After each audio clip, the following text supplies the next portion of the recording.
Hi, welcome to Word Insight. God is good. Yes, my name is Silver Blue, and once again, it's good to be here.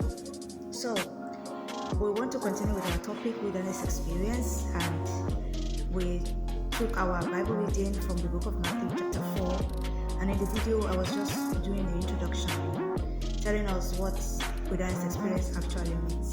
To me, anyway. A lot of us can still define it in our own way, but suffice to know that at the end of the day, it is a place of learning. It's a place that God, it's a time whereby God takes us aside, brings us separately to be coached by Him Himself, so that when it is time for us to be ushered into the world fully, we don't mess up our time, you understand, and miss the point of it all. The point of wilderness experience is to prepare us for the world at large, so that when eventually we now graduate, we are now certified. We can go out there and not mess up the name of the Lord. We can now fulfill the purpose of God and return back to God, and God will be like, yes, you have done well, just like Jesus Christ did, and just like the other great men in the Bible, So, the Bible verse we chose was actually referencing Jesus, but we're not going to start with Jesus Christ. We're going to start from the beginning. We're going to start with our father and our mother, Adam and Eve, their own wilderness experience. And I hope that we get blessed by this. So, Adam and Eve, when they were made as grown up. They were not born like each and every one of us. They did not go through the experience of labor, They were not formed in the womb. You understand? So God made them as adults. But even as God made them as adults, God still needed to teach them the basics. You understand? And He taught them how to eat, how to do this, how to do that, how to move, how to, God taught them all that.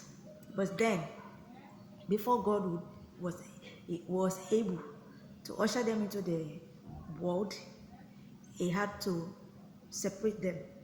You understand? He had to separate them so He could teach them all the things that needed to be taught, the rudiments of life, what health was all about, how they would manage their time, how they would be able to manage what God has put in their hand, their resources, and make the earth a bigger and better place for their offspring. So, and when God made the earth was, yes, normally big, but He made just one man. How did you expect one man to just be thrust into the earth like that and be told to figure it out? God is not that wicked. God is not that nonchalant about His business. Everything about God is done meticulously. God is also always meticulous in His doings.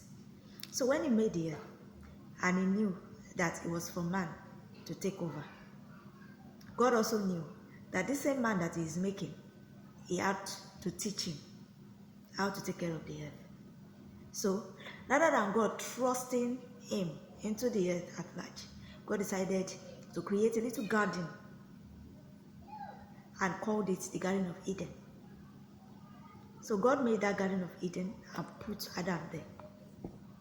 So Garden of Eden served like an institution whereby Adam is supposed to learn the rudiments about earth, how to take care of the animals, how to take care of the plants, how to grow them, how to trim them, how to plant, how to sow, how to do things. What herb is made for what animal is made for what, this and that. So that was why God made the Garden of Eden. The Garden of Eden is the wilderness experience of Adam and Eve. That's the Garden of Eden. God made the Garden of Eden and put them there. And then He started teaching them. This is what you do with this. And then He now told them, of all the trees that are in this garden, this is the only tree that you are not to eat from. Because if you eat from it, you will die. And Adam was like, okay, fine, no problem. There are a lot of trees to be eaten from, so what's the big deal about this? I can do without it. And he went his way, and he started doing his work. And God will come to him and he will go back to God and account. This is what I did today. This is how far I have gone. This is that. God will say, okay, fine, you have done well today. Now prepare for tomorrow. This is what I want you to do tomorrow. You know, they were having such wonderful, cordial relationship as a father and son. God was discipling Adam because he had a bigger assignment for him. So, but before he could go into that bigger assignment, he had to be trained, properly brought up. Because even though he was made as an adult, he still needed to learn the basics. He still needed to learn, he still needed to be grilled, to be taught things to do. So that he will not just go to the earth and be calling tiger, lion, calling lion, tiger, be calling snake, bug. You understand? So God had to train him himself. And that's why he made the Garden of Eden. And they were doing fine. Adam was having an excellent relationship with God. And God now saw that, oh, this work is too much for Adam. He can't do it alone. He needed an help. Someone to help him with this job. And also, it seems like he's lonely. It's just him and him and him up and down. You understand? And God was like, okay, fine. And God also thought in his heart, because he already said man would reproduce his kind. You understand? And if he left Adam the way he was, how would he be able to reproduce his kind? So God now decided and went back to the drawing board and created a woman for him. And he made the woman in such a way that he could complement the man. He did not just make the woman to help the man. He also made her in such a way that they could come together and reproduce their kind. That's why he formed the woman the way he did, by giving her a womb. Man doesn't. Adam did not have womb. Eve had womb. So God sat back and created the most beautiful creature again in Eve, putting all the necessary things in her, so that when they both come together in marriage, they could reproduce their kind. That's why woman was made the way she was made. And God did not just make her to have womb. God also made sure that he took out of the bone of the man to make the woman. So that when the man sees the woman, he will say, oh, this is my kind of person. This is my flesh. This is the person that is made for me. That's why God formed Eve with the bone of Adam, so that Adam could see himself in her. And there could be chemistry between the two of them. That bone was supposed to be the chemistry that will bring them together as sex partner. Let me put it that way. Yeah. So that they could reproduce their kind. And when he said, she's the bone of my bone and the flesh of my flesh, it was so accurate. It was so accurate because he saw the woman and immediately he felt the chemistry between them. And he fell in love with her. And he wanted to be with her. You understand? So that's why God made Eve the way he did. And he made them like that for reproduction. That's why he made them like that.